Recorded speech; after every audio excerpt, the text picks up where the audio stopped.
In this video, I'm going to talk about some tips that you can implement into your home if you're planning on aging in your home for as long as possible. If you are in your elderly years or you're entering retirement pretty soon and you're thinking you really want to stay in your home, there are so many things that you can do to prepare for that time. I'm Paige, founder of Bloom Architectural Design Inc. I'm an architectural designer slash technologist slash business owner, so safe to say I have a lot going on. Bloom Inc. is based in Toronto, so keep that in mind when watching our videos, as the building code and zoning provisions may be different depending on where you live. Let's get on with the video. There's a recent survey done by Ryerson University, which is now known as the Toronto Metropolitan University. The survey was done in 2020, and it showed that 100% of the people who were aged over 65 were going to stay in their home as long as possible. I don't think we really needed a survey to show us this, but I think most people would love to stay in their home over going to a retirement residence, especially with the concerns with healthcare. Everyone really wants to stay in the comfort of their own home. I'm going to go room by room so you can improve the functionality of your home so you can stay in your home for longer.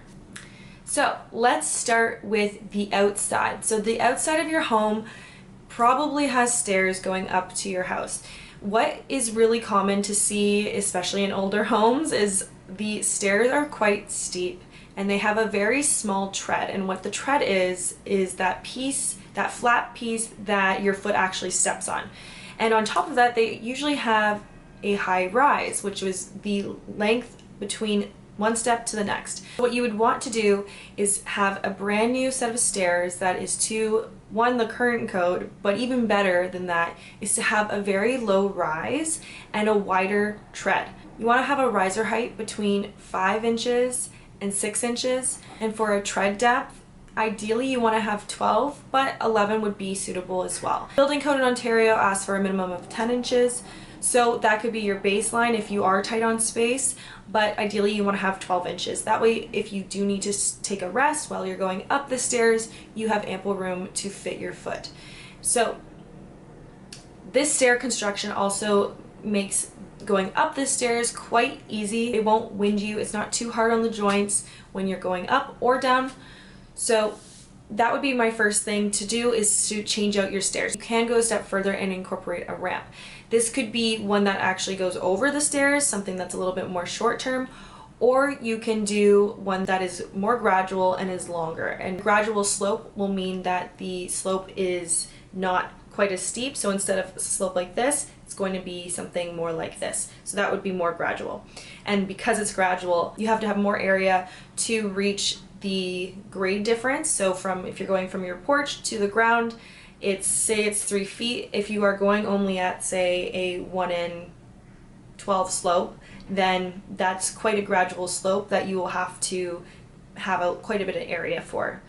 So that is if you want to go to those degrees, but if you want to just focus on the stairs, you can always upgrade later to a ramp if you do end up needing a wheelchair or a walker down the road. Other things that you can do to the outside is to install radiant heating for the porch, steps, and walkways, and even driveways. That may be helpful as well. So what that is essentially heating the pavers. You're heating the porch floor so that when it snows or rains, it doesn't freeze. So there won't be any ice. You'll just flip a switch on the inside of your house and it will turn on all of the radiant floor heating and will heat the floor enough to completely melt the ice. If you ever notice that you're going through a neighborhood when it just snowed and you see that there's this one driveway that is perfectly clean, perfectly clear of snow, no ice, that's because they have a radiant floor heating system installed. That is something that is quite expensive to incorporate, but can be twofold over the length of how long you can stay. You don't have to worry about shoveling snow or clearing the ice or hiring someone to do that. You simply just flick that switch on in your house. So next tip for outside would be to have your porch and the front door be the same height. Usually there's about 4 inches of a difference. If you do not have a covered porch, then that may be something that you also want to add. And the reason for that is so that you don't have snow pile up right at the door, if you can avoid it. If you are not able to install a canopy for some reason, because there's maybe a window above or it will look weird on the house, what you can do is do that radiant floor heating, But you can also install a ramp, a little tiny ramp to connect the front door to the porch. Usually there's about a 5-inch step difference, 4 inches or so. So having a gradual slope will just ease your joints if you do have to step down. That way you can kind of just slowly walk down. Now I'm going to lead to handrails. This is pretty obvious perhaps, but you really should have guardrails and handrails on all of your stairs, whether it's inside or outside.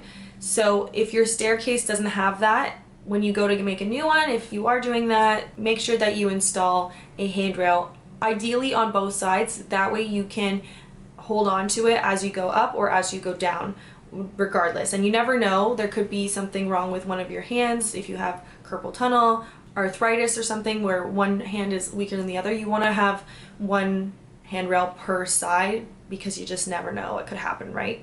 Next thing I would suggest having installed is a smart doorbell, and have that with a camera. Whenever you're expecting someone, say you are bedridden because you just had a surgery or something happened, or you can't use the stairs for some reason, for a couple days, couple weeks, or maybe unfortunately indefinitely, who knows, but at least you will be able to see who's at the door and can also voice to them what they need to do. Say you have a guest coming over and you can't go and open the door for them. This is a great way to know who it is at the door and to let them in. So getting a smart doorbell plus a smart handle and lock for your front door will mean that you can not be on that floor at that time when someone comes to the door. And the same thing applies if you were to fall and you couldn't make it to the door and emergency personnel and were coming to help you and they couldn't get in because the door was locked. You can see who's there, communicate with them, assuming you have your phone on you, of course, but that at least helps you so much further than if you didn't have that already installed on the door. Okay, so now we're gonna move into the house. So I've already mentioned stairs, but the same thing would apply if you have very steep stairs on the inside of your house. What you can do is, of course, replace the entire staircase with something that is much more shallow. So that would be a smaller rise between 4 to 6 inches and a bigger tread, which would be between 10 and 12 inches, ideally 12.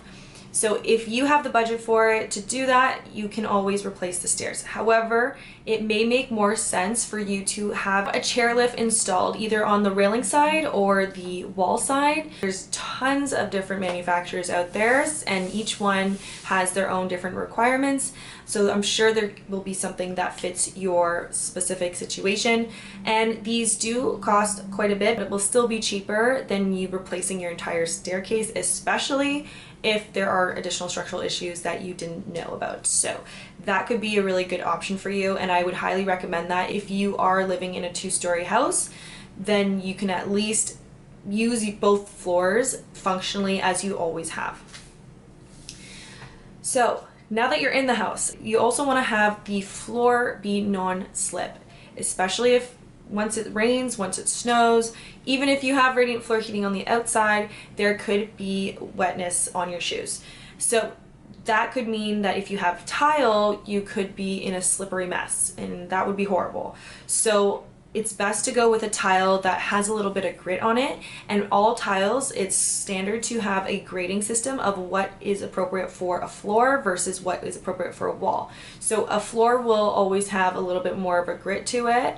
You could always put a rug down if you wanted to, but you probably want to just go with a floor that is non-slip.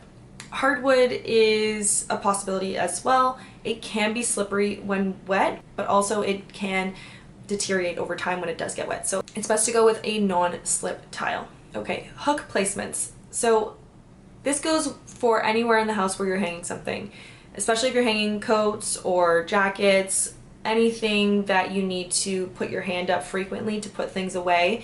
Could be shelving. You want to have that at a height that is functional, so that doesn't require you to bend down and doesn't require you to step on a step stool. You want it at the perfect height for however tall you are, that you can easily put your hand up and use the organization tool, whatever it is on the wall. So that could be that your coat closet gets adjusted. You want to move the shelf and the rod down so that you can easily access it. Another function would be for shoes. Usually people have their shoes on the floor. What is a really great solution could be one of those cubbies. You can get them at IKEA where you attach it to your closet rod and it has little pockets and you just put your shoes in there. That way you don't have to bend over to access and try to find your shoes. Another important thing to have at the front door is a bench, and that is because, again, you don't want to bend over. You want to sit down, take your shoes off, put your shoes on.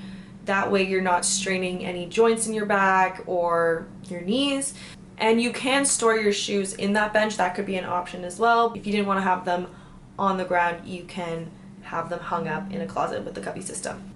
Now we're going to move into the living space. The living space will need to have a lot of circulation space. You want to have at least 36 inches in every area of walkway. That is the bare minimum. I would even go further than that and stick to 42 inches. So that would be 3 feet and 6 inches. That would be the ideal circulation space. So that means that all of the walkway area between furniture is at minimum 42 inches. And this would carry into all parts of your house, not just the living room. It would be around the dining room, it would be around the kitchen. Because say you are in a walker or a wheelchair, you can't move around with less than 36 inches. Even that is really tough because you are going to have your arms when you're trying to wheel yourself, or a motorized wheelchair.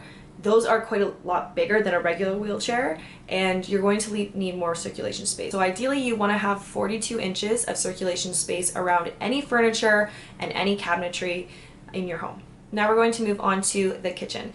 The kitchen is a little bit tricky because you may not want to or can afford to completely redo your kitchen, but ideally you want to have a lower counter height because as we get older, we actually shrink in size. And if that possibility of you needing a walker or a wheelchair to move around, you don't want something that's too high. So standard cabinet height is 36 inches, which includes the countertop. But if you are planning to age in your home, you may want to consider going down to 30 inches. This depends on your height. If you are a very tall person, you may shrink a little. You are still okay with the 36-inch height cabinetry. And you may not want to expense all this anyway. There are things that you can prioritize instead of changing the cabinet height. What you can do is move all your day-to-day items to the base cabinets. That way you don't have to reach too high to go and grab something like plates or dishes. You want everything pretty accessible. And I would highly recommend getting drawers. Everything should be drawers because you can easily stand beside the cabinet, pull out the drawer, you can look inside, get everything you need. You don't have to hunch over, you don't have to dig and find things. It's super important. You want to limit the amount you bend down, you want to limit the amount that you bend over. So the least strain on your body is best. So drawers would be your top solution for a kitchen. You also may want to consider faucets that are touch on and off, or even motion censored if you wanted to go that far. But I find the touch is a little bit better. That way you're in a little bit more control. I don't think most of us struggle with the motion sensors. They don't always work the best. You can just go to your public washroom and see that. So touch on and touch off is great. That way you don't have to strain too far to grab the handle, and it's super easy. You can touch it literally with any body part. It doesn't matter. It still works all the same. I would also recommend that the faucet has a pull down sprayer. That way you can easily pull that down. Either it's a automatic or it's a press button to turn on the sprayer. It doesn't have a clip or anything because that can be difficult for your wrists and your joints to operate when you have arthritis. Having a pull down means that you can rinse things without having to lift things up and hold it while you rinse. It just gives you a little bit more flexibility and less strain on your joints. That would be the best choice. You also don't want a sink that is too deep because, again, you don't want to be hunched over. Obviously a sink has to hold enough capacity to have some plates in there, dishes, all that, but you don't want to have a super deep sink because you don't want to be hunching over it. So continuing on with the kitchen, you want your surfaces to be non-slip. If you have hardwood in your kitchen, that's fine, but you may want to get a rug that has a non-slip backing, and that way it will keep you from sliding across the floor.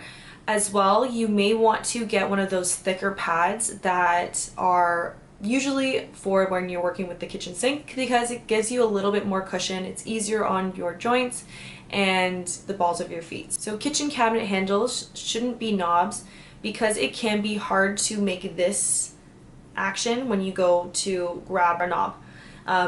You also don't want anything that twists. That can be challenging. So a typical handle is better. That's perfect. Or a push to open is also very good. And I would also suggest having a soft close hinge if you don't already, because not only will that help you keep your kitchen longer because there won't be that force, it will keep you from getting caught in the action of when the door or drawer closes. Say you have a piece of clothing in there or your finger or something and it closes. You don't want to pinch yourself or potentially injure yourself in another way. Say your shirt gets caught and you end up tripping and falling. So soft close would be ideal for both drawers and door cabinets. All right, so now we're going to move on to bathrooms. So bathrooms obviously are the wettest spot in a whole home, and it can be tricky to keep it dry. So first step, you want to make sure that your fan is fully functioning. If you don't have a bathroom fan, you really should have one installed. And on top of that, you should have a bathroom window. That will also help with airing out some of the moisture and ventilating the space. But I know not all bathrooms are able to do that. But if you can manage it, or if you already have one, just make sure it's a fully functioning window. So a bathroom is going to have tile all over the floor. It's going to have tile potentially all over the walls, at least in the shower area. If you don't have a shower and you only have a bath, you should really consider converting the bathtub to a walk-in shower. Now, not all homes can do this, especially if you live in a condo. You can't have a curbless shower. If you can, that would be ideal, but either way, even if it's just a little bit of a lip, it's still better than trying to step into a tub which is at least 12 inches, if not more, off the ground. You want to try and limit the amount of steps that you're taking and the amount of movement to your knees, especially onto a very slippery surface like a bathtub. So that's why a shower that is walk-in is perfect.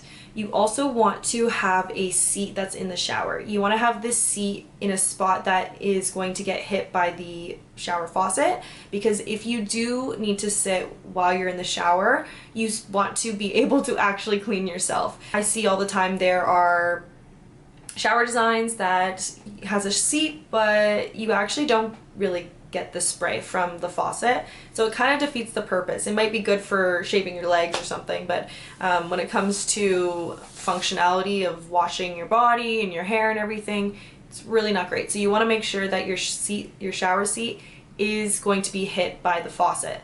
You could also get a handheld faucet. That way you're in control of where you spray, and it's also going to be lower to your height. If your handheld shower component is near your shower seat, that's perfect. Another thing is you probably should avoid the shower curtain. It's better to have a shower enclosure that's glass or something similar, like a real partition, because shower curtains, when you have to change them, they do get dirty and it's very difficult for you to get up there and change one. But on top of that, you can easily get caught in that. Say you do slip and you are trying to keep your balance, that's not going to support you. And that leads me to my next item, is grab bars. You want to have grab bars installed in your shower and near the toilet as well, and we'll get there. But grab bars should be installed using ADA compliance. ADA is a North American organization that produces standards for accessible design. So grab bars should be designed to the ADA standard because they have tested the right heights, the right lengths, how far they should project from the wall, the areas that they should be installed in. You will likely need to have 2 to 3 grab bars in your shower and 2 near the toilet area, potentially 3 depending on how the toilet is configured. Because the shower is a wet space, you need to be cautious of slipping. The tile will need to be non-slip for the floor.